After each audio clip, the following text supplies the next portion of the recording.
Gloria al Señor. Amén. Ahora sí. Bueno, muy buenos días con todos. No diría que ha ocurrido el rapto porque estamos aquí todavía nosotros, pero sí entendemos que hay algunos con quebrantamiento de salud. Bueno, vamos a orar, amado.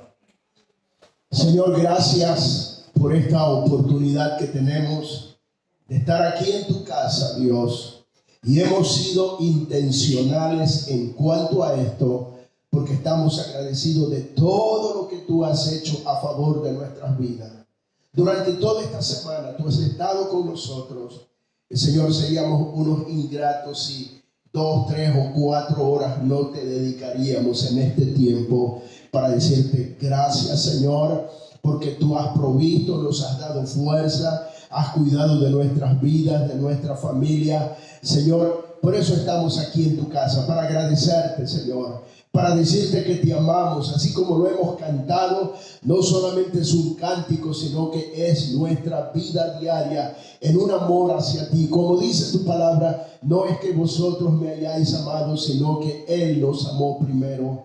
Estamos respondiendo solamente a ese amor tan grande, tan profundo, tan bueno de parte tuya. Señor, gracias. Padre, en esta mañana te pedimos por cada uno de nuestros hermanos y hermanas que no se encuentran aquí en esta mañana, están en diferentes lugares, en Perú, en California, Señor, y en otros lugares. También te pedimos por aquellos que están quebrantados de salud, Padre. Tu palabra dice que por tus llagas fuimos nosotros curados y que tú llevaste toda enfermedad en la cruz del Calvario. Te pedimos, Señor, que esa palabra, Dios, sea en este momento el bálsamo, la medicina, Señor, en cada una de las vidas que lo requieren, Padre amado. En el nombre poderoso de Jesús, te pedimos también, Señor, por nuestro hermano Mauricio, nuestra hermana Susi, el Señor, los pastores fundadores de esta obra, Padre, en el nombre de Cristo. Levantamos sus brazos, Dios mío, bendecimos sus vidas, te agradecemos por ellos, Dios. Guárdalos, ayúdales, cuídales, dirígeles, Señor, en todo momento, en todo tiempo, Dios, que tú estés y que ellos estén al abrigo del Altísimo. Señor, bajo la sombra del Omnipotente, que tú estés haciendo sombra sobre su vida, que ellos estén bajo la poderosa mano del Señor, y como dice tu palabra, y Él os exaltará cuando fuese tiempo. Padre, gracias por todo lo que tú has hecho, y gracias también por todo lo que tú harás en esta mañana en nuestras vidas. Amén y amén. Gloria a Dios. Bueno, pueden tomar sus asientos. Pero yo quiero reflexionar con ustedes en esta mañana. Romanos habla y dice, conociendo el tiempo. Y voy a leérselo. Esto es a manera de introducción.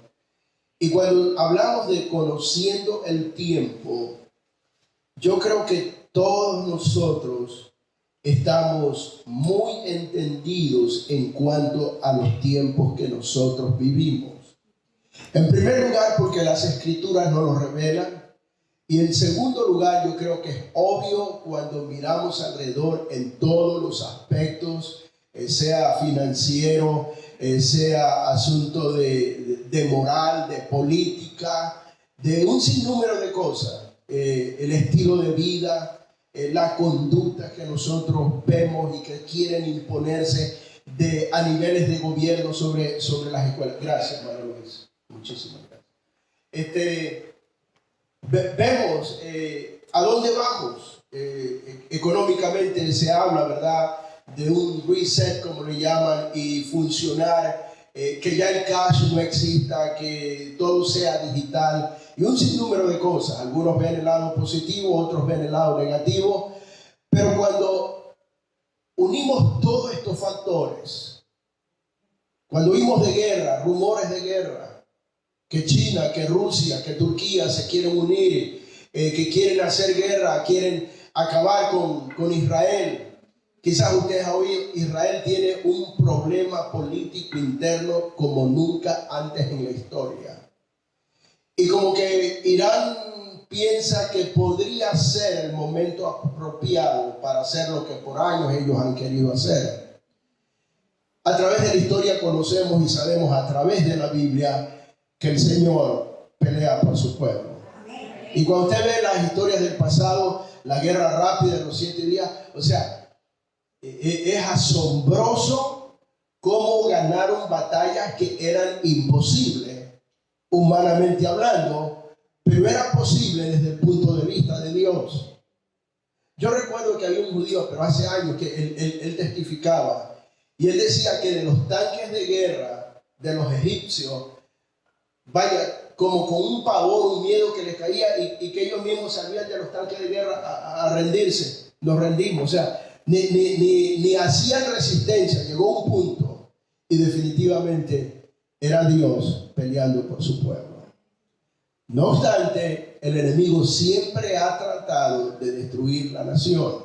Bueno, esto y muchos factores: aspecto de educación, aspecto de la moralidad, aspecto de la definición. Déjalo que nazca y después veremos, después que nace, después de unos meses o años, veremos si es hombre o si es mujer. O sea, unas ridiculeces, unas cosas como nunca antes en la historia. Y cuando uno oye ciertas cosas, es que no puedo creer. Estamos viviendo en muchos lugares, se está viendo peor que Sodoma y Gomorra. Peor, terrible.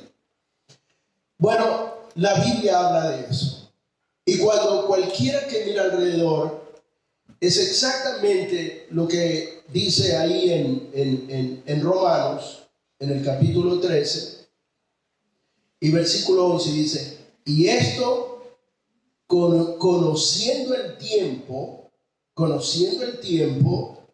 lo próximo que dice, que es ya hora de levantarnos del sueño, porque ahora está más cerca de nosotros nuestra salvación que cuando creímos.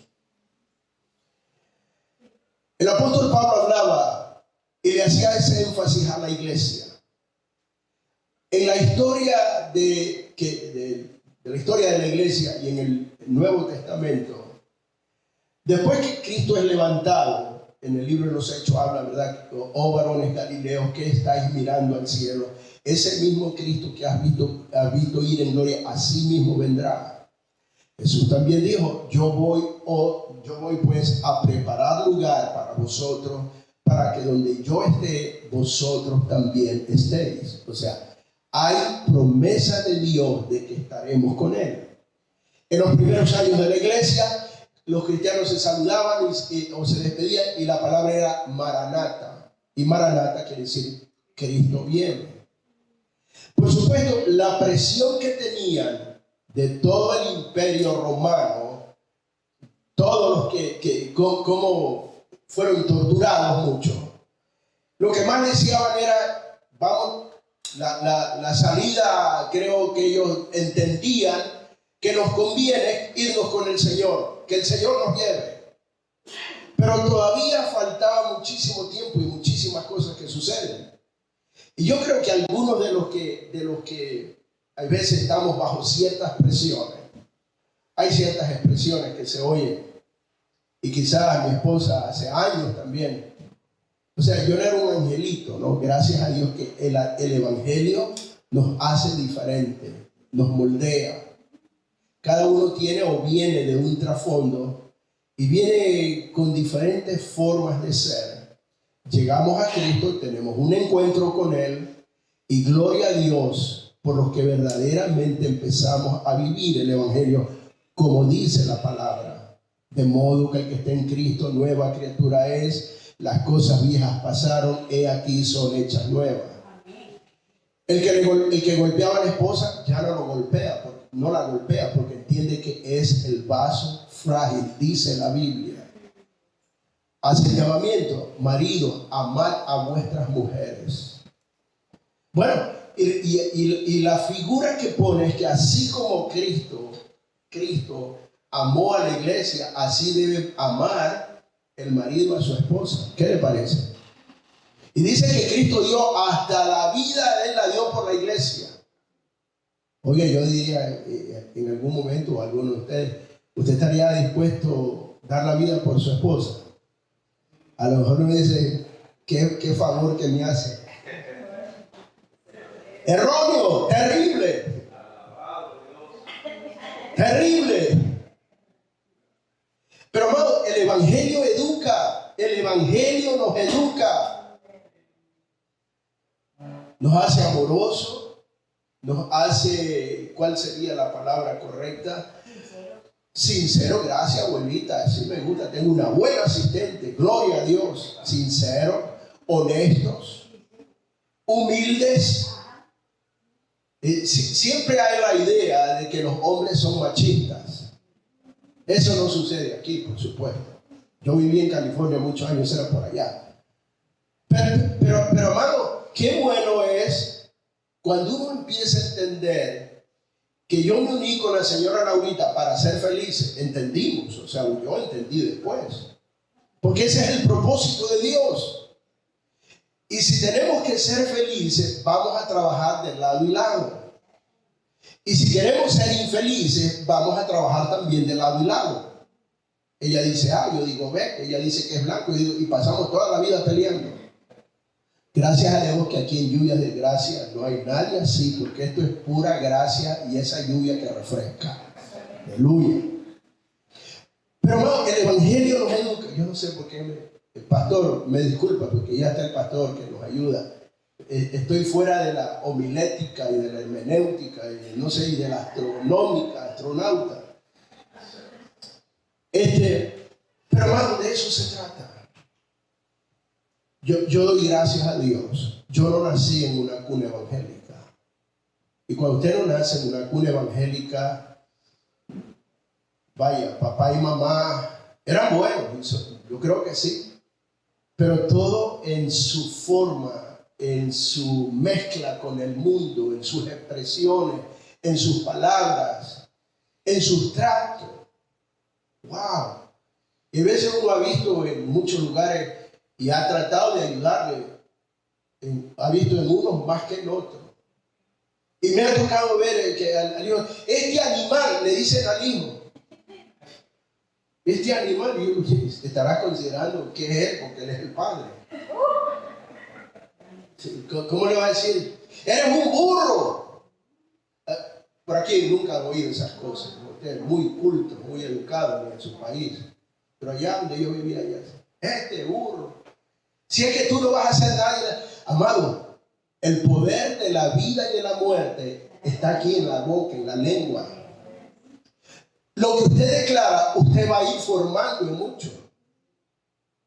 Lo que hay veces, hay gente que usted le dice a los niños especialmente, vaya, empiezan con esa idea que no, es que yo soy bruto, yo nunca voy a hacer nada en la vida.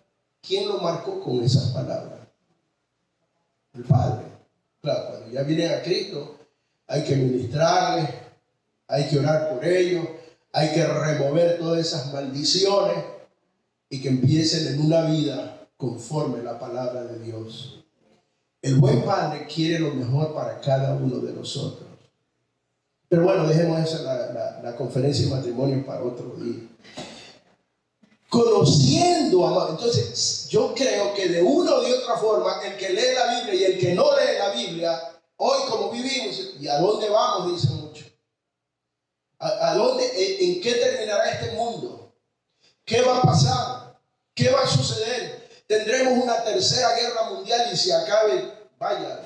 Bueno, ustedes saben, conforme cierto tipo de agenda están tratando de disminuir la población para ver si otros se hacen más ricos, alcanzan la comida para todos, etcétera, etcétera, etcétera. Un sinnúmero de teorías y todo eso. Que hay algunas que uno le pone un poquito de atención y hay otras que mejor dejen a un lado. Aquí tenemos las mejores noticias en la palabra de Dios.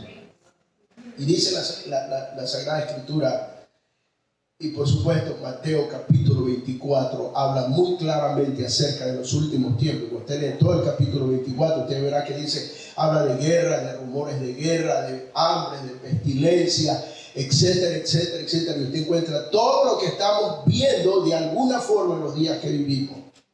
Entonces, aquí las Escrituras dicen, es hora de levantarnos del sueño, porque ahora está más cerca de vosotros vuestra salvación, o la manifestación de Cristo, donde los muertos en Cristo resucitarán primero, y luego he aquí nosotros, los que habremos quedado, seremos transformados en un abrir y cerrar de ojos y estaremos para siempre con el Señor. Aleluya. Ese es el ideal. Por supuesto, ahí dentro de cierto campo hay diferentes interpretaciones, pero como quiera que sea, yo concluyo y digo, unos dicen, la iglesia no pasará la gran tribulación, pero aquí la Biblia nos habla, cuando habla acerca del principio de dolores, si no la pasa todita, pero va a experimentar. Amado, lo único que define y hace ver quién es quién en Cristo Jesús, no es cuando usted tiene mucho dinero en el banco, no es cuando usted tiene una tremenda salud, no es cuando todo va bien, cualquiera, gracias a Dios, yo amo a Dios, yo alabo a Dios, y todo el mundo hace porque tiene todo a su favor. Pero el día que le sucede que se le acabó el trabajo, ya empieza, lo primero que dice, no, ya no quiero ni ir a la iglesia, porque no tengo trabajo. En vez de decir, ahora que no tengo tanto trabajo, o no tengo trabajo, voy a la iglesia. Hay algunos, sí he conocido a gente, el que ha puesto a Dios en su primer lugar. No estoy hablando de un individuo negligente, estoy hablando de alguien extremado que no ha sabido valorizar y poner a Dios verdaderamente en el primer lugar. Yo he escuchado el testimonio de este pastor era misionero, pero metodista.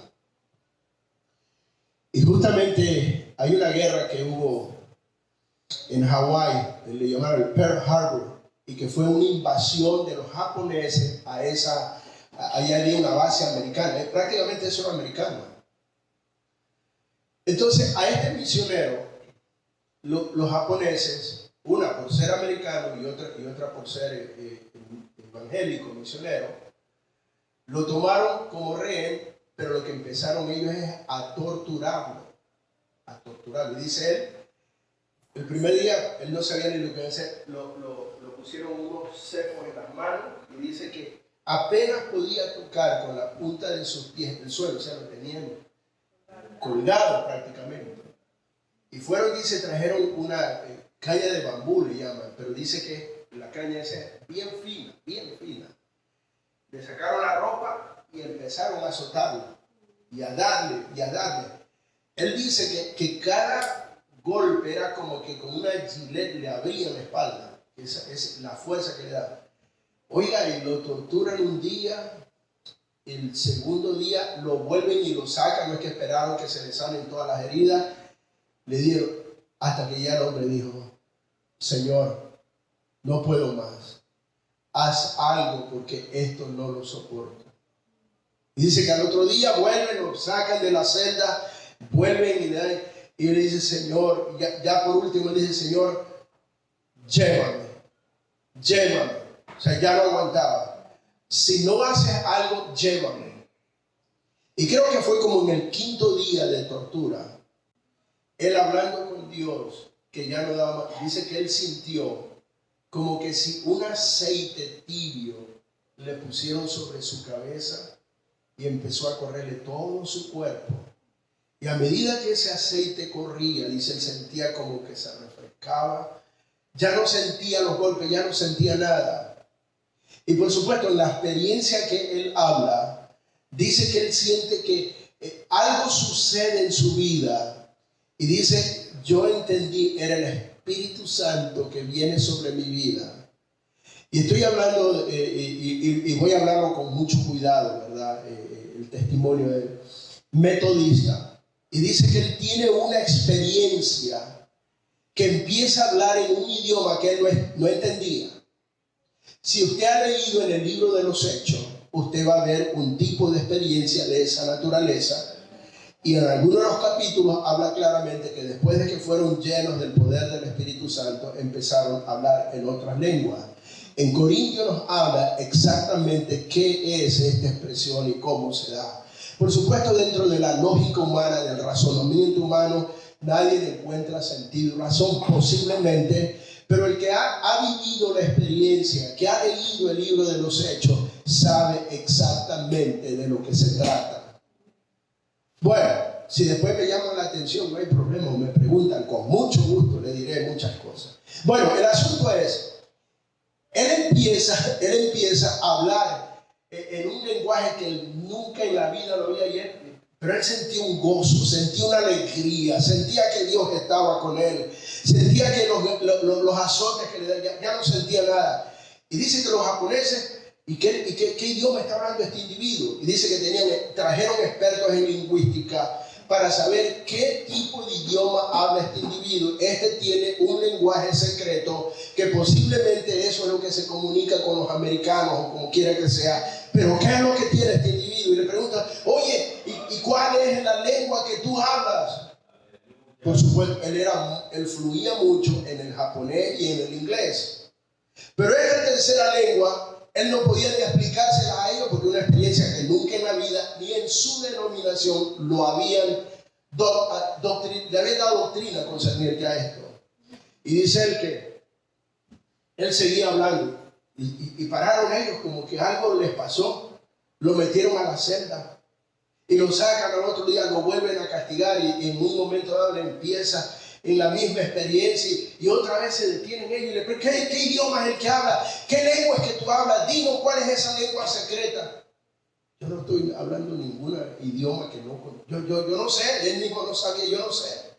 Pero él sí sabía que era que estaba conectándose con Dios en una experiencia que nunca en la vida la había vivido. Y cuando finalmente Dios le habla y lo vuelven a buscar, van a buscarlo a la celda. Y dice que el Espíritu Santo le dice, no esperes hasta que te empiecen a torturar para que tú puedas abrir tu boca y adorarme y conversar conmigo. Y dice él que van a sacarlo otra vez. Y él empieza, cuando empiezan a hablar, otra vez se detienen como medio asustados, confusos, que no, otra vez, ¿qué lengua es que habla? Yo no hablo ninguna lengua que ustedes se imaginan, ninguna lengua secreta. Yo simplemente estoy hablando con mi Padre. Y como que les entra temor y lo dejan otra vez, lo meten en la celda. En el próximo día, ya cuando llegaron, ya ese hombre estaba en una conexión con Dios que nadie podía detenerlo. Y finalmente dice, en el testimonio dice que lo sacan y lo dejan ir. Pero cuando él llega a los Estados Unidos y la denominación lo recibe, le dice, bueno, oye, explícanos qué ha pasado. Y dice que él se saca la ropa y le muestra la espalda, todo, hasta la parte de las piernas, pero que es que lo habían hecho, una masacre le habían hecho a ese hombre. Y le pregunta, ¿y cómo pudiste resistir? ¿Y cómo fuiste liberado? O sea, porque todo el mundo terminaba, los mataba, torturaban y ahí morían. ¿Y qué pasó? Y dice, yo empiezo a conversarles mi experiencia. La experiencia que nunca yo había vivido con el Espíritu Santo. La experiencia que yo había desconocido por toda mi vida y le dice a ellos, mira, esto pasó, fui bautizado con el Espíritu Santo y hubieron cosas que me di cuenta que nunca en la vida lo había vivido, sentí su presencia, me cubrió, me dio nueva fuerza y yo pude adorar como que estaba en una audiencia que todos eran cristianos, pero era yo solamente y Dios, era el Espíritu Santo conmigo, nunca había vivido eso. Y dice que la denominación dijo, la verdad, le dijeron, no entendemos. Lo único que te puedo decir es que nosotros no podemos compartir contigo ni tú con nosotros. En otras palabras, no entendemos y porque no entendemos, no te aceptamos. Por supuesto, él se convirtió en uno de los tremendos predicadores en el área de Baton Rouge, Luisiana. Ya falleció, creo que debe ser como 20 años o 15 años que él falleció. Pero hermano, al punto que quiero ir, cuando el apóstol Pablo aquí en esta epístola nos habla que si reconocemos el tiempo que estamos viviendo, que no son fáciles, que yo creo que la iglesia en cierto momento, y quizás algunos de nosotros en alguna medida, si no hemos pasado, vamos a pasar, que vamos a ser confrontados por nuestra fe, por lo que creemos. Si no estamos cimentados en Dios, si no estamos viviendo en esa vida, en una intimidad con Dios y una vida con el Espíritu Santo, no va a ser fácil. Por eso la Biblia dice, en aquellos tiempos muchos apostatarán de la fe. No puedo, amado, pero cuando el Espíritu Santo, que Jesús promete, a la verdad yo os me voy, pero no os dejaré huérfanos. Enviaré al Consolador, el cual estará con vosotros y en vosotros. Hay promesas de parte de Dios. Hay cosas mayores. Dios quiere hacer, pero todo tiene que ver con tu disposición, tu entrega, mi entrega, que verdaderamente anhelemos y queramos cada día más de Dios. Gloria a Dios, porque a veces en medio de circunstancias difíciles, de esto y lo otro, estamos en la casa de Dios. Pero hay veces, hermano, yo lo he vivido como pastor de muchos años, con muchos colegas y tanta gente que conozco, especialmente cuando se entró en el asunto de la pandemia. Wow, ese online hizo bien y también lo hizo muy bien. De todo se dio, pero también se definió la iglesia. Se definió la iglesia. Porque muchos se acostumbraron ya a no congregarse, sino que, wow, bueno, sí, igual como un año casi nos pasamos que no íbamos a morir, una semana más, una semana menos, o 2 semanas. Pero hermano, no es otra cosa que estamos reflejando, es nuestra intimidad con el Dios que ha sido bueno con nosotros, que nos ha librado, que nos ha bendecido, que nos ha traído paz y felicidad a nuestras vidas. Estamos comprometidos con Dios sabiendo que el día se acerca, que estamos más cerca que nunca, amados, más cerca que nunca. Se habla de la construcción del templo en Israel. Vaya, dicen que tienen todo preparado, todo está listo, todo. Claro, donde tiene que ser edificado el templo, está el templo de los musulmanes. La roca, no recuerdo cómo se llama. La cúpula de la roca, ahorita sabe. Hace tantos años que estuve en Israel que ya está me olvidado. Vamos a tener que hacer otro viaje a Israel aquí con los lluvias de gracia, hermano, y con el pastor, ¿verdad? Aleluya, Benedicto. Muy interesante. Pero todo está listo.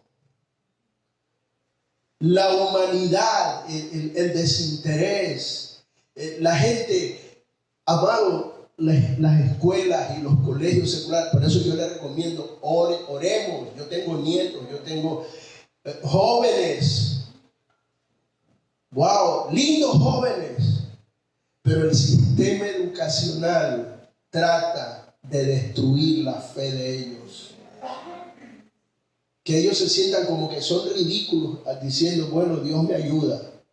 Y a veces le dicen, no, que Dios, ni que Dios, si no existe Dios. Tú eres de esos anticuados ignorantes que dicen que estás creyendo en Dios. Amado, si alguien se toma el tiempo y cuando algún tipo de diagnóstico le dan que no le funciona la tiroides y usted empieza a ver cómo es el trabajo de la tiroides, que si el cerebro, wow, ¿quién diseñó? Todos esos órganos, ¿cómo? Yo me quedo hasta asustado. Yo digo, Dios mío, mira, hay médicos que cuando ya no pueden, dicen, bueno, es cáncer, le dicen. O una enfermedad que en 3 millones te da una que ni encuentran ni saben. Pero hemos presenciado también de ver cómo Dios ha sanado lo que ha sido imposible. Y no siendo un extremista, un exagerado, no. Simplemente en una fe sencilla y con humildad, viendo la mano de Dios. Yo tengo un hermano, mi hermano menor. Él está batallando con un cáncer. Por supuesto, ahí en Humber River, ahí en Wilson y 401. Wilson y 401, sí. Ahí está ese hospital nuevo. Le están dando un tratamiento que lo que, según todavía es un experimento, lo que hace es potencializar el sistema inmunológico para que él mismo se defienda y combata las células cancerosas. Es por esto que a él, gracias a Dios, no le da lo que hace cuando le dan quimioterapia, que eso es más terrible que la misma enfermedad, los deja que vomitan, que débiles. Y él me dice, oramos cuando llegó el tiempo que, Padre, que este hombre no tenga ningún efecto secundario, a más de que la misma medicina es así. Pero él me dice, no, me dice, como el estilo ecuatoriano, no, ya, yo dice a mí, yo me acuesto, me levanto, estoy orando, Señor, que esto se convierta como en agua. Y cuando ya se levanta y ya se va como que si, aló, le pregunto, ¿estás bien? Sí, estoy muy bien, y se va. Pero ¿qué sucede? Gracias a Dios se ha detenido, no se han reproducido las células cancerosas y eso es lo que quieren hasta aquí. Pero en medio de esto, yo he tenido y tengo que hacer con él de intérprete, de todo lo que yo pueda hacer con él. Fuimos a lugar. Sucede que un día quiere levantarse y no puede mover las piernas. Eran gritos y no podía. Bueno, tuvieron que ir a la ambulancia y se lo llevaron al hospital.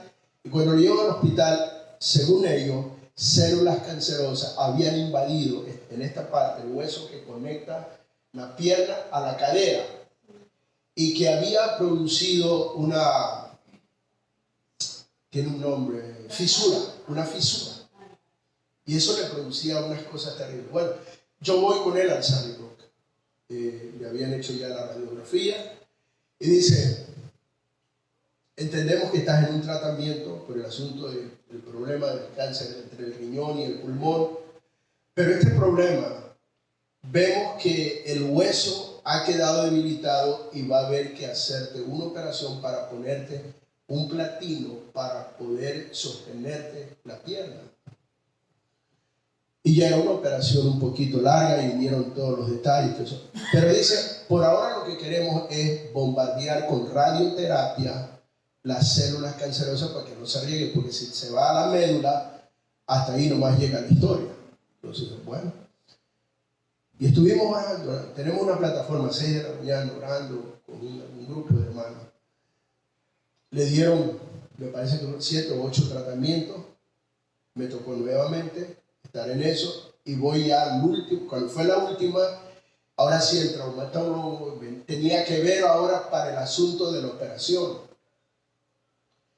Vamos primero a rayos X porque querían algo actualizado, el mismo Sunnybrook tiene de todo. Agarramos y ya mandaron ellos de departamento a departamento, el médico esperando y cuando ya llegamos. Y yo sí lo veo medio como con interrogantes, miraba el doctor. Y tenía su carpeta debajo del brazo. Y acuéstese, ya estaba acostado. Le mueve la pierna para la derecha, para la izquierda, para arriba, para abajo. ¿Te duele? No. Miraba para que te duele. No le dolía nada. Pero él ya había visto la radiografía. Entonces él saca el expediente y le dice, no me explico. No encontramos la fisura. Tú no necesitas ni operación. Tú no tienes ya nada que hacer aquí en traumatología. Usted vaya a seguir su tratamiento que tiene allá en el Humber River porque no encontramos absolutamente nada. Gloria al nombre de Jesús. Nadie lo tocó, no es que yo diga, no, es que le dieron terapia, le hicieron esto, que le inyectaron, que le pusieron absolutamente nada. Hermano, solamente el poder de Dios. Por eso cada día estoy más convencido que no hay otro poder más grande sobre la tierra que el poder de la oración. Clama a mí y yo te responderé y te enseñaré cosas grandes y maravillosas que tú no conoces. Amado, pero este crecimiento a veces viene a través de las experiencias que Dios tiene que procesarte, porque de otra manera tú no te acercas, tú no entiendes, tú no te relacionas, tú no le crees a Dios. Ya después dices, es que yo creo porque creo que Dios sana. Yo creo que ya les he comenzado mi testimonio. Yo supuestamente debería haber quedado paralítico hace tiempo, en sillas de ruedas. Tuve un par de meses. Tuve una aquí en la tercera cérvica, cerca del cerebro. Los especialistas en esta área del cerebro que tenían que operar dijeron, no. Ahí yo no pongo la mano, demasiado peligroso. Dos consultas, el médico de familia me mandó a uno, dijo que no, me mandó al segundo, también dijo que no, neurólogo. Entonces yo le dije, ¿y ahora qué hacemos? Me dijo el médico de familia, hay algunos que se la ponen una pildorita dorada y se la hacen fácil, hay otros que como que de una vez se la lanzan con todo. Mira, dice, lo que te va a suceder en algún momento es que te vas a quedar desconectado y la parte de acá de las extremidades inferiores no vas a tener movimiento. ¿Cómo? Sí, eso le pasó creo que a ese tipo que hacía de Superman, que se cayó de un caballo. Él me dijo, te vas a quedar como Superman. Como yo no entendía, dije, me voy a volver fuerte. Le digo, bromeando al médico. No, me dijo, cuadraplégico. ¿Cómo?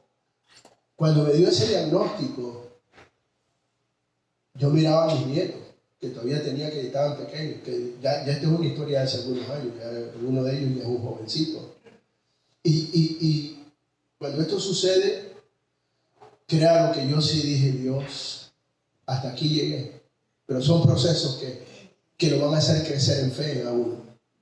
Entonces yo llamé, lo primero, ¿no?, a mi esposa, a darle la noticia de que su esposo se va a quedar cuadraplégico. Y yo le estoy llorando, pues llego yo ahí todo, Laurita. Mire lo que me dijo el médico, esto me va a suceder, que no hay nada que hacer. Y me ha pegado una retada. No, me dijo, yo no creo en esas cosas, esas palabras son una maldición y no las recibimos en el nombre de Jesús. Oye, me dio una exhortada de esa, Dios mío. Gloria a Dios, hermano. Han pasado ya 20, 25 años. Esto fue como producto de un accidente de que me chocaron la parte de atrás y ese whip slash que le hacen aquí produjo una ¿cómo se llama? Hernia. Produjo una hernia. Y eso, por supuesto, yo no podía sostener el micrófono, se me caía porque estaba obstaculizando y eso iba a traer problemas mayores. Hermano, he jugado fútbol, he nadado, me he puesto a mis nietos cuando eran pequeños en el hombro, me ponía ahí de burrito, los ponía 3 que tenía, uno acá, otro acá, y vamos, abuelito, y felices de la vida con los nietos. Y para la gloria de Dios, estamos todavía aquí en pie. Gloria al nombre del Señor. No porque yo sea más espiritual que nadie, no. Todos tenemos acceso al mismo Dios. Para el que cree, todo es posible. Pero hermano, estos procesos nos llevan a acercarnos a Dios. Si tienes problemas financieros, si tienes problemas de familia, problemas emocionales, problemas de salud, para Dios no hay nada imposible. Pero recuerda, Dios no es el 911. Yo le sirvo cuando llegue el problema. Aló, 911, aquí estoy. Y después de eso, gracias Señor, ahí nos vemos, hasta la próxima. Esto es de ser fiel, de estar allí, de creerle a Dios. Dios honra a los que le honran. De eso se trata el evangelio, amados. No de un evangelio superficial, un evangelio de intimidad con Él. Amado, he visto a través de los años, Dios ha sido más que bueno conmigo. Pero no te digo que no hemos tenido lucha. No te puedo decir, ay no hermano, todo era como caminar en el cielo, todo un color de rosa. Yo digo la diferencia entre nosotros y los que están en el mundo, porque ellos pasan por tribulaciones, igual que usted pasa por situaciones difíciles. O sea, ¿cuál es la diferencia? Que usted y yo tenemos a Cristo y que ellos no tienen. Entonces ellos se suicidan, se van a las drogas, hacen un sinnúmero de situaciones que más se hunden. Pero nosotros tenemos esperanza en Dios. Y que cuando viene el vendaval, nuestra casa está edificada sobre la roca. Tienes esperanza. Si hoy no sucedió, tú dices, pero tengo la esperanza que Dios el día de mañana lo hará, porque la esperanza no avergüenza, porque el amor de Dios ha sido derramado en nuestros corazones. Y yo tendría para contarle cuántas cosas. No ha sido fácil. Cuando vine a Cristo, yo ya les conversé, la primera niña que tuvimos falleció a los 9 meses. Y eso no es fácil. Y no es fácil cuando detrás de ti está toditita tu familia. Eso te pasa por traicionero, eso te pasa por haber cambiado de religión, eso te pasa por hacerte de esos malagüeros, como decían allí en mi país, en mi ciudad. No ha sido fácil. Pero hemos estado como viendo al invisible, sosteniéndonos de Él. Y yo le puedo contar una y otra y otra y otra y otra en diferentes aspectos. Pero lo que puedo decir a esta altura, Dios es fiel. Y decir, hasta aquí nos ayudó Jehová. Y hoy le amo más que nunca. Porque yo sé que si lo tengo a Él, lo tengo todo.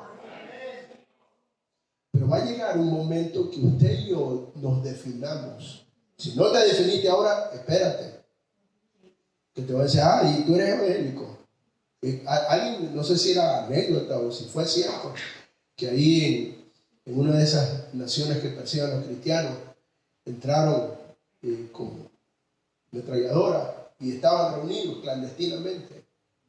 Y dijeron, bueno, a ver, ¿cuántos son cristianos aquí? Oigan, los que vieron las ametralladoras y sabían lo que podía pasar, se fueron porque ellos no eran cristianos. Y quedaron unos pocos. Y dice que dijeron, ahora saben ustedes quiénes verdaderamente son los hijos de Dios, porque los otros eran hipócritas y no eran realmente los que los iban a asesinar. Pero va a llegar un momento que a lo mejor sí se dé, como se han dado en lugares en la China, lugares en Rusia, que a veces uno escucha testimonios de muchos misioneros. ¿Cuánto cuesta ser cristiano en esos lugares? No es fácil. En la China, en muchos lugares, no tienen Biblia. Oí el testimonio de un misionero y decía, yo me quedaba asombrado, yo les iba a leer un capítulo y había alguien que se lo sabía de memoria.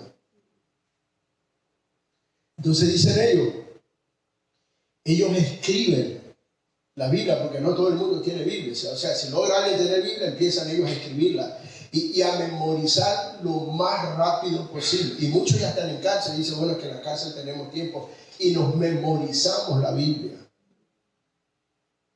Y no ha sido fácil y no será fácil, pero ahí están los verdaderos creyentes. Es una bendición vivir en esta nación. Y yo no sé, hay veces si eso te ha bendecido en el aspecto de servirle a Dios, o te ha hecho una persona que cree que te lo mereces todo y que no has valorizado que muchas veces hay que pagar un precio sirviéndole a Dios. Y a veces no son precios como los que hacen por allá, sino que hay cosas que tú tienes que disponerte y que tienes que hacer a un lado, no las cosas primordiales, pero algunas cosas para estar en su casa, para servirle a Dios, para hacer su voluntad. Como dice la Biblia, negarnos a nosotros mismos. El tiempo se acerca y el tiempo se me ha ido también. Pero espero, he abierto mi corazón, porque a veces la gente piensa, es que esto del Evangelio es para ciertos. Amado, como dice la Escritura, Elías era hombre sujeto a pasiones semejantes a las nuestras. ¿Verdad que así dice Santiago? Pero dice, sin embargo, un día oró para que no llueva y no llovió por 3 años. Y cuando usted ve la vida de todos esos grandes hombres de Dios, como dice, oye, no, pero no. Un corazón contrito y humillado, Dios no lo desprecia jamás. Dios habita en la humildad y en la santidad de su pueblo.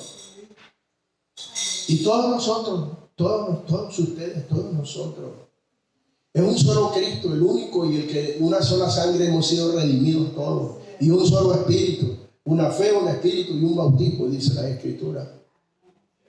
Y todos tenemos acceso a esto. Pero es tiempo. Solamente me quedo en el primer versículo.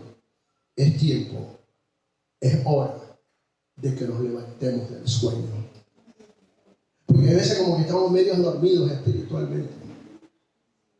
No nos damos cuenta de nada, vivimos la vida como a nosotros nos parece, no conforme a la voluntad de Dios. Queremos familias felices, queremos ser prósperos. No estoy hablando del evangelio de la super prosperidad. He visto la bendición de Dios, he visto cielos abiertos, he visto cómo Dios ha suplido, he pasado necesidades también. No ha sido fácil, pero he visto la mano de Dios. Y hoy yo puedo decir, yo sé porque sé que Dios suple. Hemos pasado, pero Dios nunca nos ha desamparado. He visto a Dios darme cosas que humanamente yo nunca las me imaginé, pero he reconocido que solamente ha sido que vino de parte de Él. Amados, servirle a Dios de todo corazón es ganancia. Hoy Dios necesita una iglesia firme por los días que vienen para que podamos ayudar también a otros. Algo sucede en la economía, algunos ya se están volviendo locos porque no va a haber dinero, se va a acabar esto. Hoy hay gente que vive en la fatalidad, no va a haber comida, no va a haber dinero, no va a haber electricidad. ¿Para qué vivir en esas cosas? Vivamos ahora más cerca de Dios, que nos va a resolver los problemas, y si no me voy con Él y punto, ganamos. Como yo digo, el día que yo me muera, hagan una fiesta, nadie se ponga a llorar, le digo a mis nietos, a mi esposa. Yo he pasado al mejor lugar, porque yo sé en quién he creído. Pero entiendo también que en mi tiempo, mire, todos, un día compareceremos delante del tribunal, todos, no se escapa ninguno. Unos antes, otros después. Pero si tú hiciste la decisión correcta y viviste conforme a la palabra de Dios, tú sabes que el día que el telón se baje aquí, que termines aquí, tú sabes para dónde vas. Y no hay problema, no hay temor. Nosotros, yo no quiero morirme, la muerte. Más se mueren por la noticia que le dan que se van a morir. Se mueren más rápido. Preocupados, se deprimen y de todo porque se van a morir. No tienen esperanza, no tienen a Cristo. Para mí, el vivir es Cristo, decía el apóstol Pablo. Ese estaba requete loco, ¿verdad? Y el morir es ganancia. Yo no sé ni qué escoger. Si estar contigo, Señor, o estar en lluvias de gracia. Dios los ayude a estar firmes. Por tanto, Hebreos 2, del 1 al 4 habla, por tanto, es necesario que atendamos. Es otro pasaje que desafiante. Tenía un sinnúmero de pasajes, pero lo dejamos para la próxima. Hebreos 2, 1 dice, por tanto, es necesidad, imperativo, que con más diligencia atendamos a las cosas que hemos oído. No sea que nos deslicemos, porque si la palabra dicha por medio de los ángeles fue firme y toda transgresión y desobediencia recibió justa retribución, ¿cómo escaparemos nosotros si descuidamos una salvación tan grande? Una salvación tan grande. Recuerden, es necesario que con más diligencia. Ustedes lo hacen bien, pero podrían hacerlo mejor. Y valga la oportunidad para darle gracias a todo el equipo que colabora, los que adoran, los que limpian, los que reparan, los que están en la cocina. Dios los bendiga. Nada de esto se pasará por alto delante de Dios. Vamos a seguir así y vamos a ser todavía mejores, con más diligencia. Y que todo lo que hagamos lo hacemos para el Señor y no para los hombres, porque de Él tendremos la recompensa. Aleluya. Vamos a orar, amado. Aleluya. Padre, te adoramos en esta mañana por tu palabra. Señor, ayúdanos. Como dice tu palabra, ¿cómo escaparemos? Señor, es una necesidad hoy en el día de servirte, de amarte, de caminar tomado de tu mano, que atendamos con mayor diligencia, Dios, en todo lo que tú nos has confiado, Dios. Nos has confiado, nos confiaste una salvación tan grande. El apóstol Pablo decía: yo soy lo que soy por la gracia de Dios. Su gracia no me ha sido en vano. Padre, que cada uno de mis hermanos, cada uno de nosotros valoricemos esta salvación tan grande. Padre, que en los momentos que tengamos que negarnos a nosotros mismos, en el momento que tú tienes que ser la prioridad, así mismo sea que tú seas la prioridad por sobre todas las cosas. Señor, ayúdanos. Señor, ayúdanos a vivir cerca de ti. Señor, gracias porque tú no nos has desamparado. Señor, gracias porque siempre has estado para ayudarnos, para guiarnos, para fortalecernos. Padre, pero en esta hora te pedimos que con más diligencia, conociendo el tiempo, que tu venida está a las puertas, Señor, seamos más diligentes. Gracias, Señor, en el nombre de Jesús. Amén.